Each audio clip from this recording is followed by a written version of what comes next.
I was standing in my backyard, watching the sunset over the Georgia pines, when I noticed something that made my blood run cold. A crew of workers with a backhoe digging up the ground near my property line, and they were dangerously close to my septic system. My name is Nathan Quincy, and I had just moved into my house in Magnolia Springs, a planned community outside of Savannah, 6 months ago. The place seemed perfect at first, a quiet neighborhood with well-maintained lawns and friendly neighbors. What I didn't know was that the Homeowners Association president, a woman named Brenda Whitmore, had her eyes set on my property for reasons I was about to discover in the most disturbing way possible. I walked quickly across my lawn, my heart pounding as I got closer to the workers. They had already dug a trench about 4 feet deep, and I could see they were heading straight toward where my septic tank was buried. The backhoe operator, a heavy-set man in his 50s wearing a stained baseball cap, didn't even look up as I approached. "Excuse me," I called out, raising my voice over the engine noise. "What are you doing? This is my property." The operator finally cut the engine and climbed down from his machine. He pulled a crumpled piece of paper from his pocket and squinted at it. "Says here we're supposed to be connecting a line from 412 Sweetwater Drive to the main septic system. You got a problem with that?" I felt my jaw tighten. 412 Sweetwater Drive is my address. Nobody authorized this work, and there is no main septic system. Each house in this neighborhood has its own septic tank. The man scratched his head and looked genuinely confused. "Lady who hired us said she had all the permits and everything. Said she was with the HOA and this was approved work." Before I could respond, I heard the distinctive click of high heels on concrete. Brenda Whitmore was marching across the street from her house, which sat directly across from mine. She was exactly what you'd picture when you heard the term HOA president. Perfectly styled blonde hair that hadn't moved in a decade, a pantsuit that probably cost more than my monthly mortgage, and an expression that suggested everyone around her was somehow failing to meet her expectations. "Is there a problem here?" she asked, her voice dripping with false sweetness. I turned to face her, trying to keep my temper in check. "Yeah, there's a problem. Your crew is digging up my yard without my permission. What the hell is going on?" Brenda's smile didn't waver, but her eyes went cold. "Mr. Quincy, if you had attended the last HOA meeting like responsible homeowners do, you would know that we voted to implement a community-wide septic upgrade. Your property happens to be in a prime location for a connecting line." I stared at her in disbelief. "A connecting line? To what? And even if that were true, you can't just dig up my property without my consent." "Actually," she said, pulling out her phone and scrolling through it with manicured nails, "according to the HOA bylaws section 12, paragraph 4, the association has the right to perform necessary maintenance and upgrades on any property that affects the community as a whole. This septic work qualifies under that provision. I had read those bylaws cover to cover when I bought the house. That section refers to common areas and shared utilities. My septic system is private property, serving only my house. It has nothing to do with the rest of the community." Brenda's fake smile finally dropped. "Mr. Quincy, I don't appreciate your tone. The HOA board has made its decision and the work will proceed. If you have a complaint, you can file it with the board at our next monthly meeting." "The next meeting is 3 weeks away," I said, my voice rising. "By then, you'll have destroyed my septic system. I want to see the permits for this work right now." The backhoe operator shifted uncomfortably, clearly not wanting to be in the middle of this confrontation. Brenda's face flushed red, and for a moment I saw real anger flash across her features before she composed herself. "The permits are on file with the county," she said tersely. Now, if you'll excuse me, these workers have a job to do. I pulled out my own phone. Then I'm calling the county right now to verify those permits. And these workers aren't doing anything else until I see proof that this is legal. That's when Brenda made her first real mistake. She stepped closer to me, invading my personal space in a way that was clearly meant to intimidate. You need to be very careful, Mr. Quincy. Homeowners who don't cooperate with the HOA often find themselves facing fines, liens, and other consequences. It would be a shame if your life here became unnecessarily difficult. The backhoe operator cleared his throat. Look, folks, I don't want any trouble. Lady, you got the permits or not? Because if this guy says this is his property and he didn't authorize the work, I'm not sure we should be here. Brenda whirled on him. You're being paid to do a job. I suggest you do it. Not without seeing those permits, I said firmly. And not without my written consent. I called the Chatham County Building Department, and after being transferred 3 times, I finally got someone who could look up recent permit applications.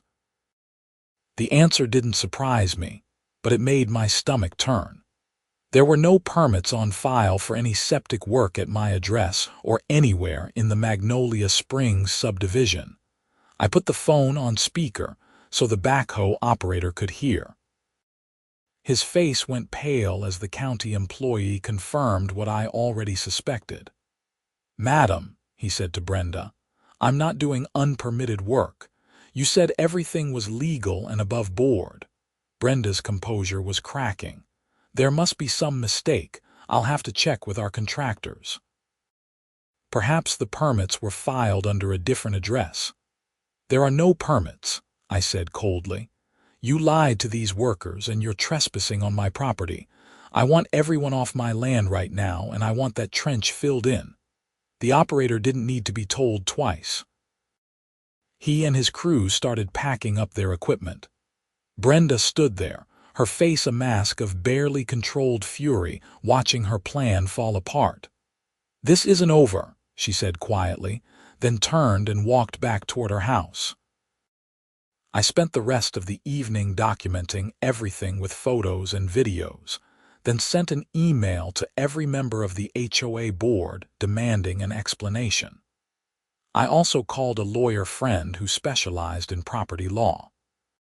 His advice was clear. Get a survey done immediately to confirm property lines, file a formal complaint with the HOA, and be prepared for this to get ugly. The next morning, I woke up to find a certified letter from the HOA taped to my front door. It informed me that I was being fined $500 for having grass that exceeded the maximum height allowed by HOA regulations. I walked around my lawn with a ruler. The tallest blade of grass I could find was 3.5 inches. The HOA limit was 4 inches. They were retaliating, and they weren't even being subtle about it. I called the number on the letterhead and got a recording saying the HOA office hours were Tuesdays and Thursdays from 2 to 4 in the afternoon. It was Saturday. I left a detailed message explaining that the fine was fraudulent and that I would be fighting it. Over the next few days, I received 3 more citations. One for having my garbage cans visible from the street after pickup hours, even though I had brought them in within 30 minutes of the truck leaving. One for having a vehicle parked in my driveway that was allegedly commercial in nature, which was absurd because I drove a standard Toyota sedan. And one for unauthorized exterior modifications because I had hung a small American flag next to my front door. Each fine was $500. I was looking at $2,000 in completely fabricated violations, all because I had stopped Brenda from illegally digging up my property. I hired a surveyor who came out and confirmed what I already knew. The trench that Brenda's crew had started was entirely on my property, and it was headed directly toward my septic tank. More troubling, the surveyor noticed something else. He pointed to some marking flags that had been placed near the property line. "These look like utility markers," he said. "Someone's been doing planning for something bigger than just a simple trench." I felt a chill run down my spine. "What do you mean?" He walked me over to the flags and explained. Based on their placement, someone had been mapping out a fairly extensive connection that would have tied directly into my septic system. If I had to guess, someone was planning to route additional waste into your tank, maybe from another property. That's when everything clicked into place. I looked across the street at Brenda's house. It was one of the older homes in the development, built in the first phase about 15 years ago. I had heard complaints at community events about some of the older homes having septic issues, but I hadn't paid much attention. "Could someone be trying to connect another house to my septic system?" I asked. The surveyor nodded slowly. "It's possible. If someone's septic system is failing and they don't want to pay for a replacement, they might try to illegally tap into a neighbor's system. It's fraud, it's illegal, and it can cause serious problems for the property owner whose system is being used." I thanked him and immediately started doing research. It turned out that replacing a septic system in Georgia could cost anywhere from $15,000 to $30,000, depending on the size and soil conditions. If Brenda's septic system was failing, she would be looking at a massive expense. By tapping into mine, she could avoid that cost entirely while also potentially ruining my system by overloading it. The more I thought about it, the angrier I became. This wasn't just about HOA overreach or a power tripping board president. This was fraud, trespassing, and potentially property damage that could cost me tens of thousands of dollars. I drove to the county health department, which handles septic system permits and inspections in Georgia. After waiting for 40 minutes, I finally got to speak with an inspector named Marcus Chen. I explained the situation, showed him my photos and the surveyor's report, and asked if there was any legitimate way Brenda could have been planning to connect to my septic system. Marcus's expression grew more serious as he reviewed my documentation. "This is concerning," he said. "There's no legal way for someone to tap into another person's private septic system without extensive permits, engineering studies, and written consent from all parties. Even then, it would almost never be approved for residential properties. Each home needs its own system. Can you look up whether there have been any issues reported with the septic systems on my street?" I asked. He typed on his computer for a few minutes, then frowned. "I can't give you specific information about other properties, but I can tell you that there have been multiple failed inspections and compliance issues at 411 Sweetwater Drive over the past 2 years. That was the address directly across from mine, Brenda's house. "What happens when a septic system fails inspection?" I asked. Marcus leaned back in his chair. "The homeowner is given a timeline to make repairs or replace the system. If they don't comply, we can issue fines and eventually place a lien on the property. In extreme cases, the house can be declared uninhabitable until the issue is resolved. How much time does someone typically get? Depends on the severity. For major failures, usually 6 months to a year. But we can extend that if the homeowner is actively working on a solution and shows good faith." I felt my jaw clench. "And if someone has been given extensions but isn't actually fixing the problem," Marcus met my eyes, "then we have to take stronger action. Mr. Quincy, if what you're telling me is true, if this woman attempted to illegally connect to your septic system, that's a serious violation. It's also potentially a criminal matter." He printed out some forms for me to file an official complaint and gave me his card.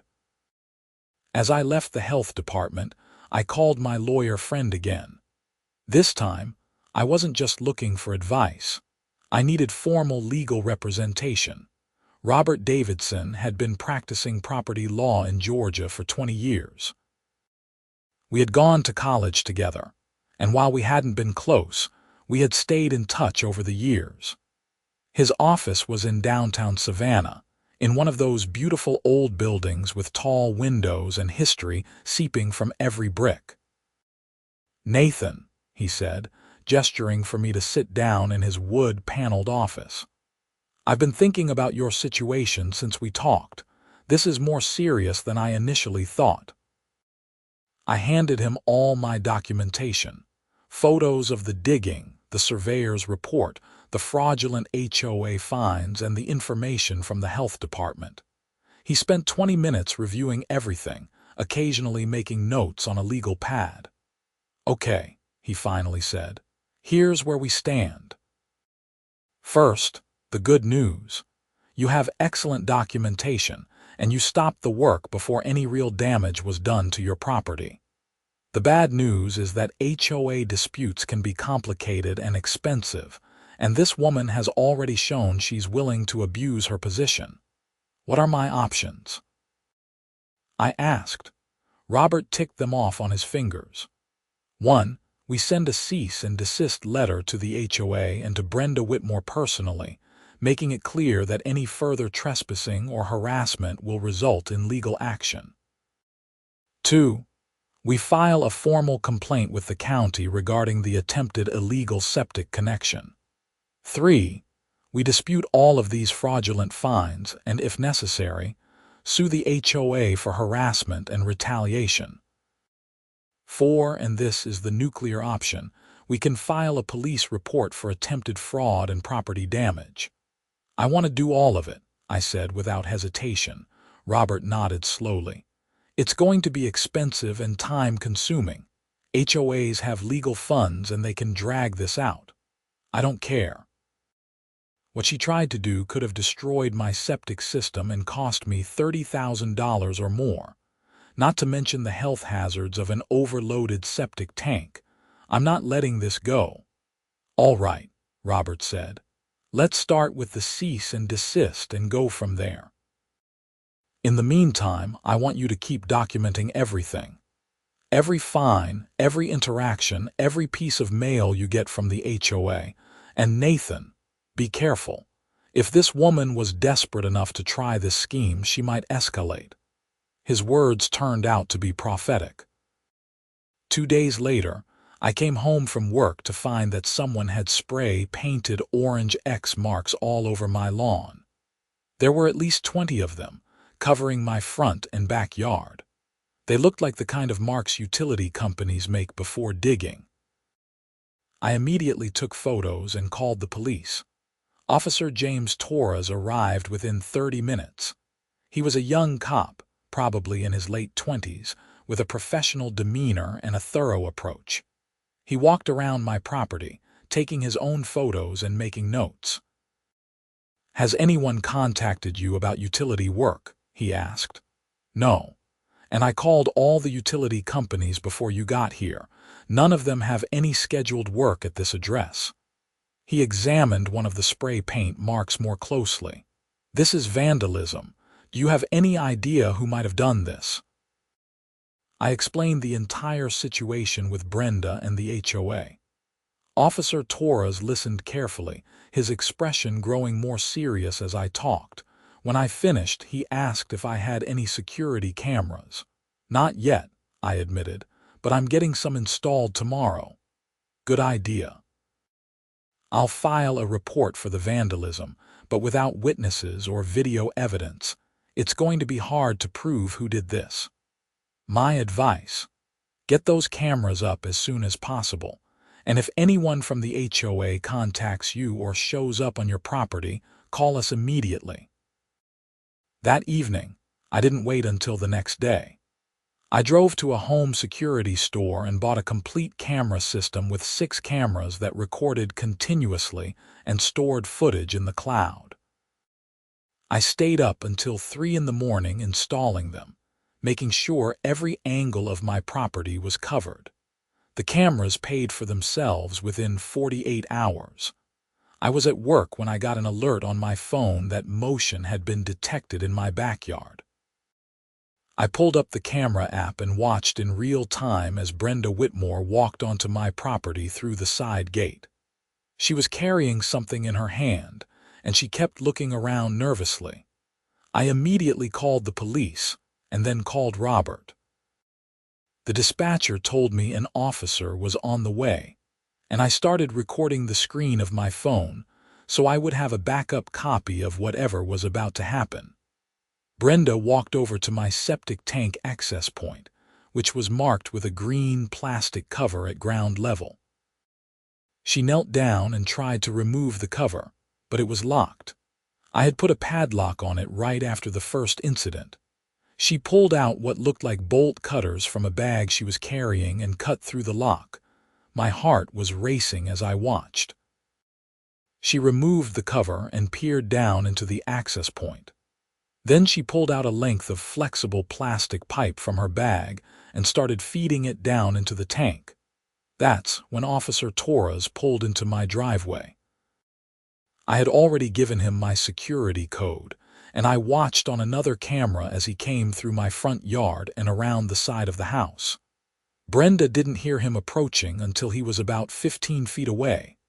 "Madam," he called out, "I need you to step away from that septic tank and put your hands where I can see them." Brenda jumped like she'd been electrocuted. She spun around, her face going pale when she saw the officer. The pipe was still dangling from her hands, half fed into my septic tank. "Officer, I can explain," she started. "Madam, this property owner has reported multiple incidents of trespassing and vandalism. What are you doing on this property?" I couldn't hear Brenda's response clearly through my phone, but I could see her gesturing animatedly. Officer Torres remained calm, and after a few minutes, I saw him speaking into his radio. Another patrol car arrived about 10 minutes later.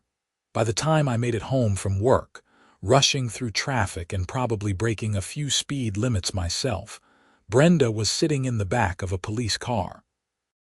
Officer Torres met me as I pulled into my driveway.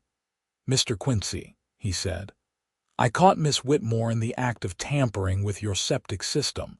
She had cut your lock and was attempting to insert a pipe into your tank. I've arrested her for trespassing, vandalism, and destruction of property. The detective division will probably want to talk to you about additional charges." I felt a wave of relief and vindication wash over me. "I have the whole thing on video, multiple angles. We'll need copies of that. This is going to be a strong case." Over the next few hours, I gave my statement to the police, provided copies of all my security footage, and handed over all the documentation I had been collecting. A detective named Sarah Morrison took over the case. She was a sharp woman in her 40s with gray streaks in her dark hair and eyes that didn't miss anything. "Mr. Quincy," she said as we sat at my kitchen table reviewing everything, "this isn't just about trespassing. Based on what I'm seeing here, Miss Whitmore was attempting to illegally connect her property to your septic system. That's fraud, and given the potential financial impact on you, we could be looking at felony charges." "Her septic system is failing," I explained. "I think she's been trying to avoid paying to replace it by routing her waste into my tank." Detective Morrison nodded. "That matches what we're seeing. We're going to execute a search warrant on her property and see if there's any existing connection or preparation for one. If she's already done work on her side, that strengthens the case significantly." The next morning, I watched from my front window as police and county inspectors descended on Brenda's house. They were there for over 4 hours. I later learned that they found extensive excavation work in her backyard, including a trench that ran right up to the property line. She had been preparing to tunnel under the street to connect to my septic system, probably planning to do the work at night when nobody would notice. They also found that her septic tank had been completely non-functional for at least 6 months. She had been using her toilets and drains, but instead of the waste going into a working septic system, it had been backing up into a makeshift holding area she had created. It was a health hazard and completely illegal. Brenda was charged with multiple felonies: attempted fraud, destruction of property, trespassing, and several health code violations that carried criminal penalties. The district attorney's office took the case seriously because of the potential financial harm and the health risks involved. But the story didn't end there. Once word got out about Brenda's arrest and the charges against her, other homeowners in the Magnolia Springs community started coming forward with their own stories of HOA abuse and harassment. It turned out that Brenda had been systematically targeting homeowners who she perceived as threats to her authority or who had property or resources she wanted. An elderly man named Walter Jenkins, who lived 3 streets over, had been fighting thousands of dollars in fraudulent fines for years. A young couple, Tom and Rebecca Martinez, had been denied permission to build a wheelchair ramp for their disabled son, because Brenda said it didn't match the aesthetic vision of the community. The most disturbing case involved a single mother named Paula Wright who had been struggling financially. Brenda had orchestrated a campaign of harassment against her, including constant fines and threatening letters, all because Paula had opposed Brenda's election as HOA president years earlier. The stress had contributed to Paula losing her job, and she had almost lost her house. Robert helped me organize a meeting for all the affected homeowners. We rented space at a local community center, and over 70 people showed up. The stories that came out that evening were shocking. Brenda had been running the HOA like her personal fiefdom for over 6 years, and she had gotten away with it because most people either didn't know their rights or were too intimidated to fight back. The question now, Robert said, addressing the room, is what do we do about the HOA itself? Brenda may be facing criminal charges, but the organization still exists, and there are other board members who either enabled her behavior or turned a blind eye to it. A man in the back raised his hand. His name was David Chen, and he was a retired attorney. I've been reviewing the HOA bylaws and financial records. Brenda had authorization to spend up to $5,000 without board approval. Anything over that required a vote. The attempted septic connection would have cost a lot more than $5,000. Where was that money supposed to come from? That was a good question. Robert and David started digging into the HOA's finances with the help of several other homeowners who had accounting and financial backgrounds. What they found was staggering. Over the past 6 years, nearly $200,000 had disappeared from the HOA's reserves. Brenda had been writing checks to shell companies for services that were never performed, paying inflated prices to contractors who kicked back money to her, and outright stealing from the community funds. The septic scheme was apparently her latest attempt to solve a personal problem with community resources. She had planned to pay the workers from the HOA account, claiming it was a legitimate community upgrade, while actually connecting her failing system to mine. With this new information, the district attorney added embezzlement charges to Brenda's growing list of crimes. The case was becoming significant enough that local news outlets started covering it. I did several interviews explaining what had happened, and the story resonated with people because HOA abuse is such a common problem. The preliminary hearing was held 6 weeks after Brenda's arrest. I sat in the courtroom gallery and watched as the prosecution laid out their case. They had video evidence, documentation, financial records, and testimony from multiple witnesses. Brenda's lawyer, an expensive defense attorney named Douglas Carrington, tried to argue that this was all a misunderstanding, that Brenda had believed she had the authority to make decisions for the community's benefit. Judge Patricia Henshaw wasn't buying it. She was a no-nonsense woman in her 60s who had a reputation for being tough but fair. After hearing the preliminary evidence, she ruled that there was more than enough cause to proceed to trial and denied bail, citing Brenda as a potential danger to the community and a flight risk given the severity of the charges. Back in Magnolia Springs, the HOA was in chaos. The other board members had all resigned, and nobody wanted to take over the organization.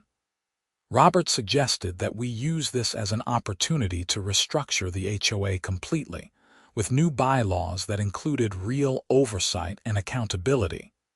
We held a community-wide vote and elected a new board. Walter Jenkins, the elderly man who had been fighting Brenda's harassment for years, became president. David Chen took on the role of treasurer with the specific mandate to audit all past financial dealings and implement transparent accounting practices. One of the new board's first actions was to void all the fraudulent fines that Brenda had issued, not just to me but to dozens of other homeowners. They also implemented a new policy requiring independent review of any fine over $100. And created an appeals process that didn't require homeowners to wait for monthly meetings. The community started to heal, but I was still dealing with the damage to my property. The trench that had been dug needed to be properly filled and reseeded. My septic tank access had been damaged and needed repair, and I had spent thousands of dollars on legal fees, security equipment, and surveying costs. I filed a civil lawsuit against Brenda for damages. Robert was confident we would win, especially with a criminal conviction to point to, but he warned me that collecting might be difficult. Brenda's legal fees were mounting, and she would likely face significant fines and restitution as part of her criminal sentence. The trial took place 4 months after the initial arrest. I testified for almost 3 hours, walking the jury through everything that had happened. The security footage was played multiple times, and there were audible gasps in the courtroom when the video showed Brenda cutting my lock and feeding a pipe into my septic tank.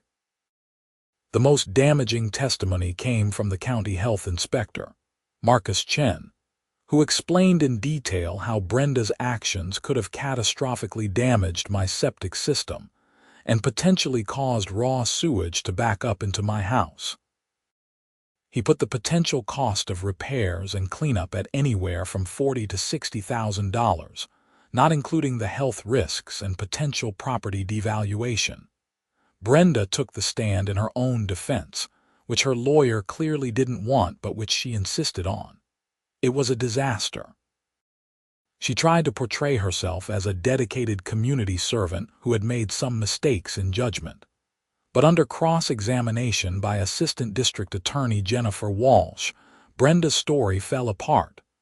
"Miss Whitmore," Jennifer asked, "when you were caught on Mr. Quincy's property cutting his lock and inserting a pipe into his septic tank, what exactly were you trying to accomplish?" Brenda's face flushed. "I was conducting an inspection.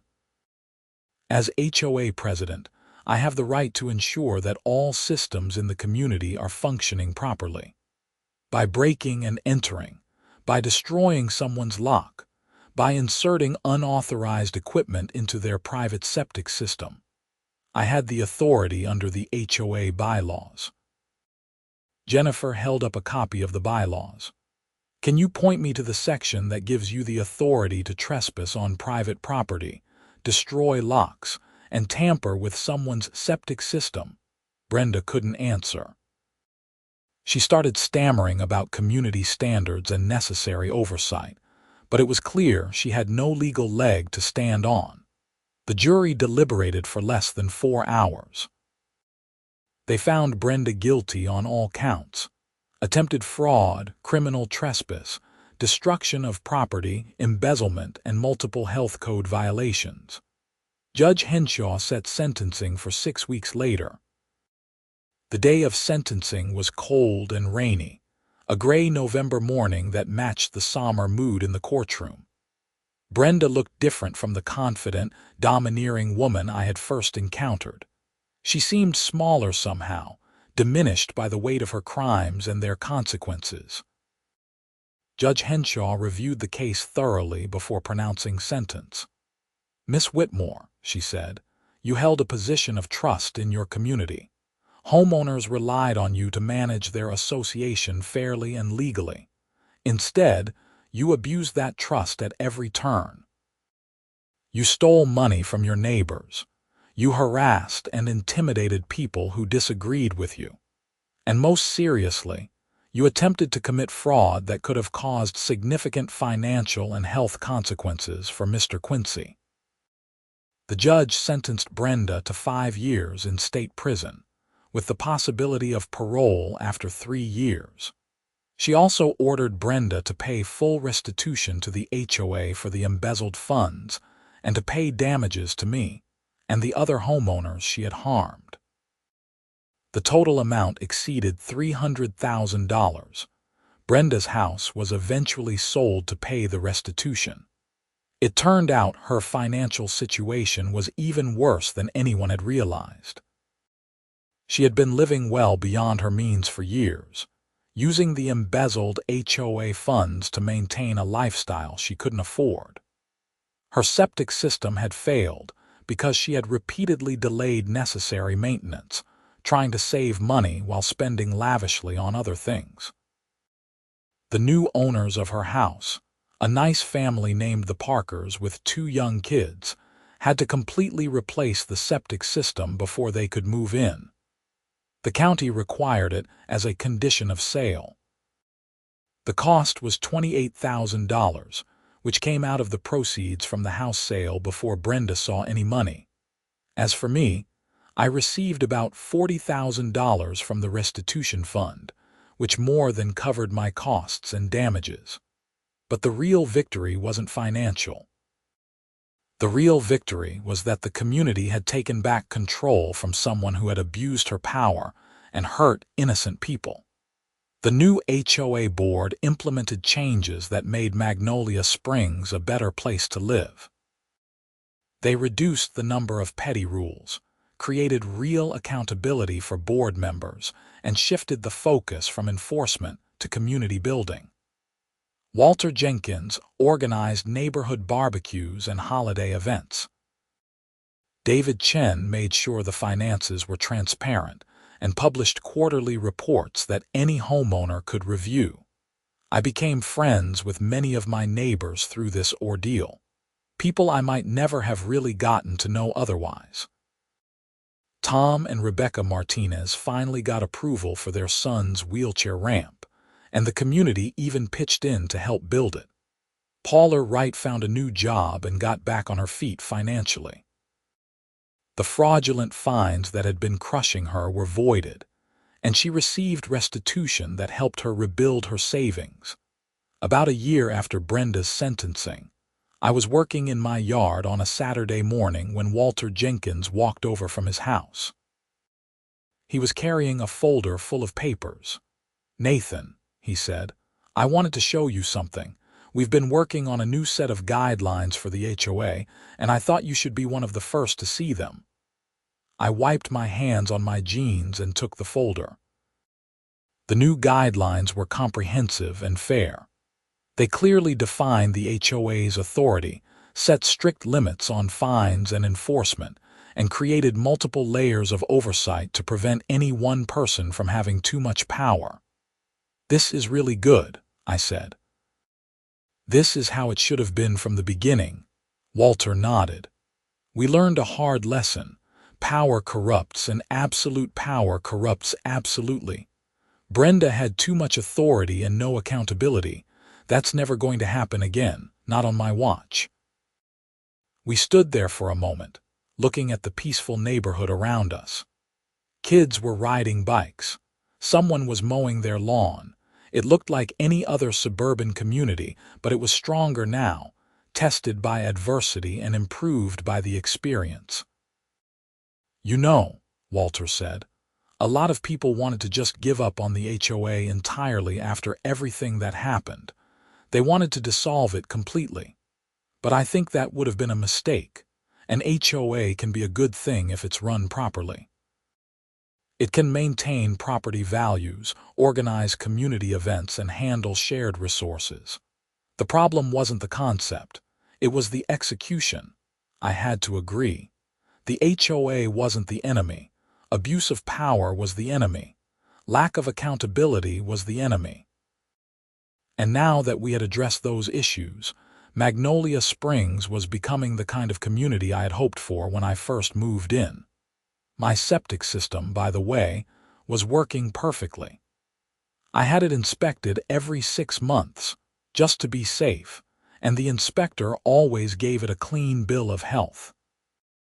The grass had grown back over the trench that was dug, and you couldn't even tell anything had happened there. But I kept the security cameras. Trust, once broken, takes time to rebuild, and I believed in being cautious. One unexpected development came about 8 months after Brenda's sentencing. I received a letter from the state prison where she was incarcerated. It was from Brenda herself. I almost threw it away without reading it, but curiosity got the better of me. The letter was 2 pages long, handwritten in neat cursive. Brenda apologized for everything she had done. She explained that she had been dealing with financial problems and personal issues that she had kept hidden from everyone. When her septic system failed, she had panicked rather than asking for help. She knew what she had done was wrong, and she accepted responsibility for her actions. I read the letter twice, trying to decide how I felt about it. Part of me was angry that she had put me and so many others through hell because she couldn't admit she needed help. But another part of me recognized that people make mistakes, sometimes terrible ones, and that genuine remorse means something. I didn't respond to the letter, but I didn't throw it away either. I filed it with all the other documents from the case, a reminder that even the people we cast as villains in our stories are human beings with their own struggles and failings. Life in Magnolia Springs continued. The Parkers, who bought Brenda's old house, became good friends of mine. Their kids would sometimes help me with yard work in exchange for cookies and cold drinks. The whole neighborhood felt more connected, bound together by the shared experience we had been through. Robert Davidson sent me a final bill for his legal services, along with a note saying he had discounted his usual rates because he believed in the case and wanted to help. I paid the bill gratefully, knowing that without his expertise and guidance, things could have turned out very differently. Officer Torres, who had caught Brenda in the act, stopped by one day while on patrol. We talked for a while about the case and how unusual it had been. He told me that in his years as a cop, he had seen plenty of HOA disputes, but never anything quite like this. "Most of the time," he said, "it's just neighbors being petty about lawn decorations or parking spaces. But what Brenda tried to do, that was serious criminal activity. You did the right thing by standing up to her and documenting everything. A lot of people would have just tried to avoid conflict." I thanked him for his help and for taking my concerns seriously from the beginning. Good police work had made all the difference in building the case against Brenda. As time passed, the story of what happened in Magnolia Springs spread beyond our community. I was contacted by several homeowners' rights organizations who wanted to use my case as an example in their educational materials. I agreed, hoping that by sharing what I had been through, I might help other people recognize and fight back against HOA abuse. I also heard from people in other states who were dealing with similar situations. A man in Florida emailed me about his HOA president who was trying to force him to remove solar panels from his roof, even though state law protected his right to have them. A woman in Texas was fighting an HOA that was trying to foreclose on her house over a few $100s in disputed fines. I shared my story and Robert's contact information with all of them, hoping they could find the help they needed. The civil lawsuit I had filed against Brenda was resolved as part of the criminal restitution process. I received full compensation for my damages, plus interest. More importantly, the legal precedent set by the case made it easier for other homeowners to fight back against HOA overreach in Georgia. One of the most satisfying moments came about 18 months after everything started. The Magnolia Springs HOA, under Walter's leadership, won an award from the State Homeowners Association organization for most improved governance and community relations. We had gone from being one of the most dysfunctional HOAs in the region to being held up as an example of how to do things right. At the award ceremony, Walter gave a speech that brought tears to several people's eyes. He talked about how a community is only as strong as its commitment to fairness and accountability. He thanked all the homeowners who had found the courage to speak up about Brenda's abuses, and he specifically mentioned me for refusing to back down even when faced with intimidation and harassment. I stood in the back of the room, uncomfortable with the attention but grateful for the recognition. It hadn't been about being a hero.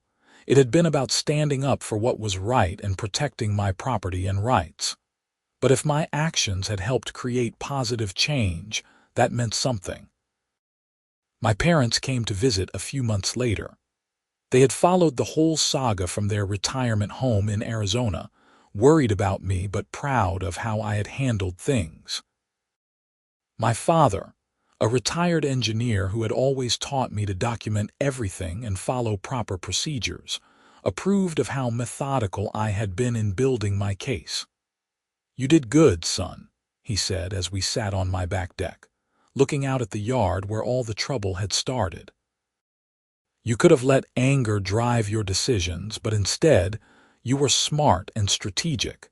That's why you won." My mother was more emotional about it. She had been frightened by the idea of someone trespassing on my property and trying to damage my house. "I'm just glad you're safe," she said, hugging me tightly. "And I'm glad that woman can't hurt anyone else." They were right on both counts. I was safe, and Brenda couldn't hurt anyone from prison. But more than that, the system had worked. The police had responded to my calls. The courts had taken the case seriously. Justice had been served. That's not always how these stories end.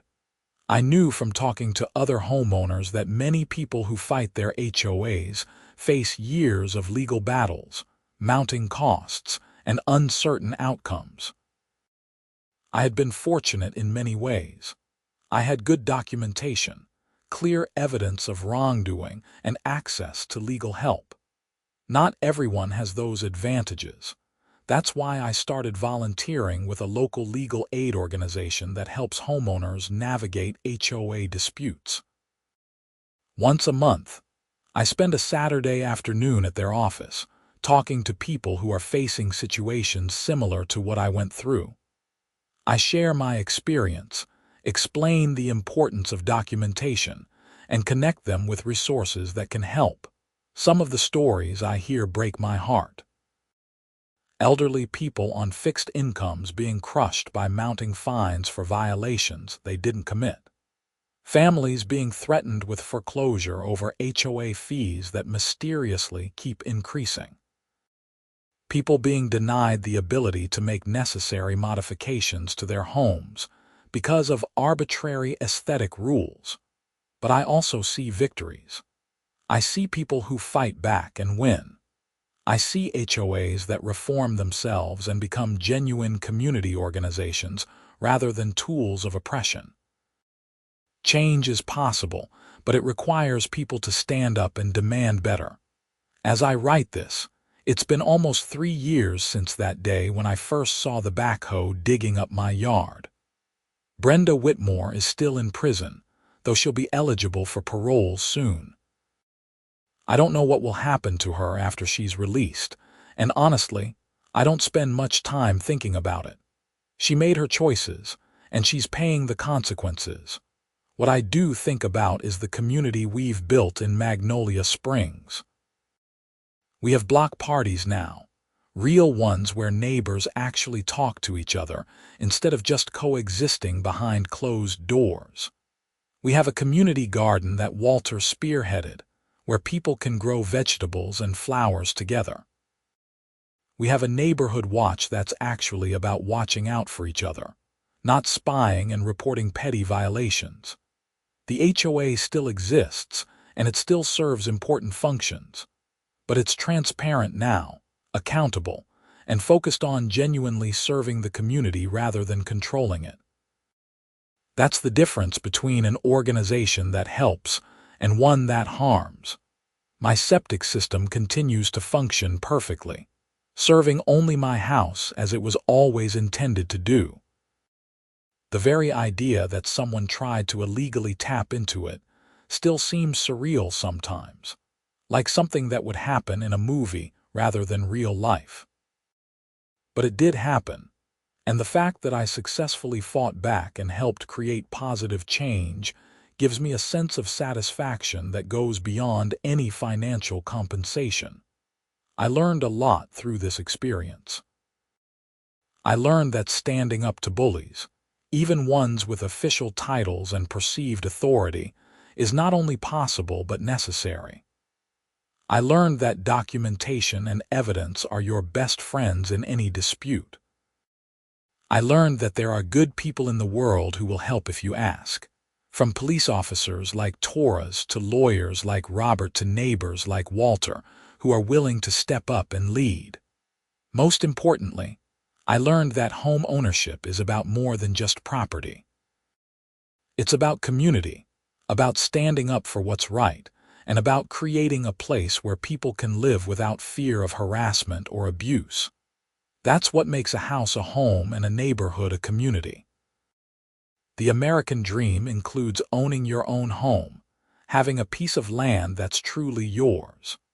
But that dream is threatened when organizations that are supposed to serve homeowners instead become tools of oppression. HOAs are not inherently bad, but they require constant vigilance to ensure they don't become vehicles for petty tyrants to exercise power over their neighbors.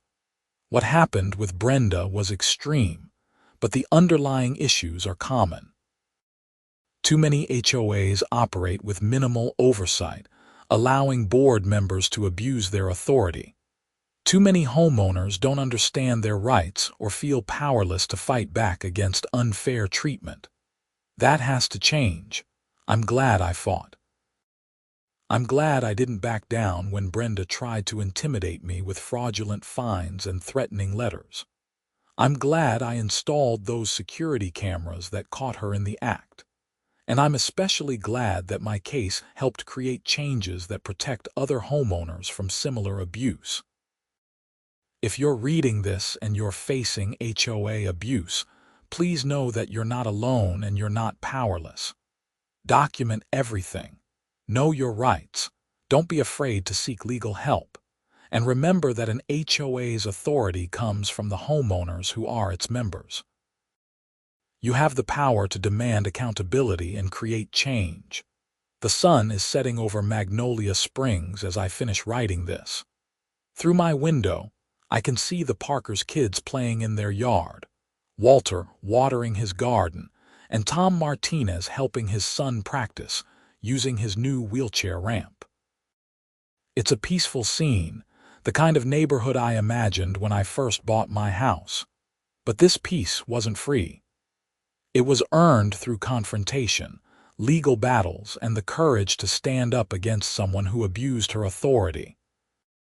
It was earned by a community that came together to demand better and to create the kind of HOA that actually serves its members rather than tyrannizing them.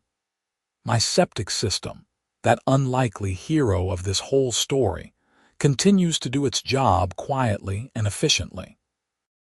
The septic tank access cover now has a heavy-duty lock that would take serious tools to breach, and my security cameras keep constant watch.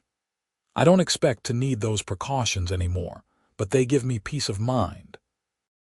Every time I drive into Magnolia Springs and see the neighborhood entrance with its neat landscaping and welcoming sign, I feel a sense of pride. This is my community, and I helped make it better. That's worth more than any amount of money or any legal victory, satisfying as those were.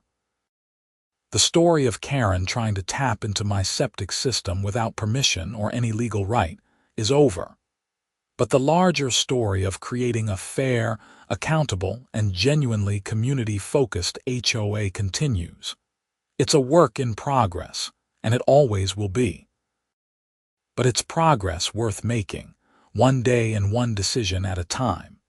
And if Brenda's story serves as a cautionary tale for other HOA board members who might be tempted to abuse their authority, then something good will have come from all the trouble she caused. Power without accountability leads to corruption. Oversight and transparency are essential, and homeowners' rights matter, even when they conflict with an HOA president's plans. These are lessons that Magnolia Springs learned the hard way, but they're lessons we won't forget. And that, more than anything else, ensures that what happened with Brenda will never happen again in our community. We're vigilant now, engaged, and committed to holding our leaders accountable. That's how it should be in every HOA, in every community, everywhere.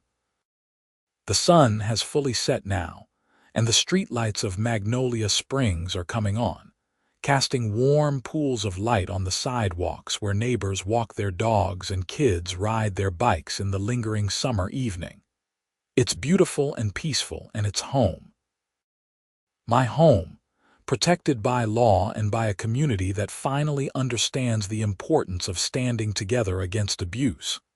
That's the real ending to this story.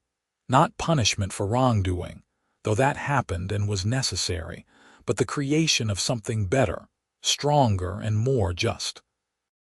A community that learned from its mistakes and became better because of them.